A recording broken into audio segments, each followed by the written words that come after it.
Friends, എല്ലാവർക്കും മറ്റൊരു പുതിയ വീഡിയോയിലേക്ക് സ്വാഗതം. വളരെ സേഫായിട്ട് തന്നെ തുടരുക. ഇത്തരത്തിലുള്ള വിദ്യാഭ്യാസ അറിയിപ്പുകൾ, അവധി അറിയിപ്പുകൾ എല്ലാം നിങ്ങളുടെ മുന്നിലേക്ക് ഏറ്റവും ആദ്യം എത്തിക്കുന്ന ഈ ചാനൽ ഇപ്പോൾ തന്നെ മറക്കണ്ട സബ്സ്ക്രൈബ് ചെയ്യുക. തീർച്ചയായിട്ടും ഉപകാരപ്പെടും. അപ്പോൾ നമുക്ക് നോക്കാം. വിദ്യാർത്ഥികൾ ചോദിക്കുന്നുണ്ട് ഏതൊക്കെ ജില്ലകളിലാണ് അറിയിപ്പുകൾ ഉള്ളത്, അവധി ഇതുവരെ പ്രഖ്യാപിച്ചിട്ടുള്ളത്. പല ജില്ലകളിലും അവധി പ്രഖ്യാപിക്കുന്നതിന് മുമ്പേ തന്നെ വാട്സാപ്പ് ഗ്രൂപ്പുകളിൽ വഴി പ്രചരിക്കുന്നുണ്ട്. അപ്പോൾ വ്യക്തവും കൃത്യവുമായിട്ടുള്ള വാർത്തകൾ അറിയുന്നതിന് ചാനൽ സബ്സ്ക്രൈബ് കൂടി ചെയ്യുക. നമുക്ക് നേരെ വാർത്തയിലേക്ക് തന്നെ കടക്കാം.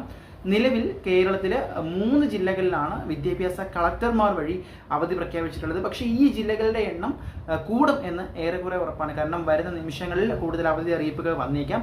അപ്പോൾ നിങ്ങൾ ഏത് ജില്ലയിലാണ് എന്നും അവിടെ മഴയുടെ എന്താണ് സാഹചര്യം എന്നുകൂടി നിങ്ങൾക്ക് പറ്റുമെങ്കിൽ ഒന്ന് കമൻറ്റ് ചെയ്യുക. അതുപോലെ തന്നെ നമുക്കറിയാം, ഒറ്റക്കെട്ടായിട്ട് വയനാട് ദുരന്തം നമ്മൾ നേരിടുകയാണ് കേരള ജനത ഒന്നാകെ.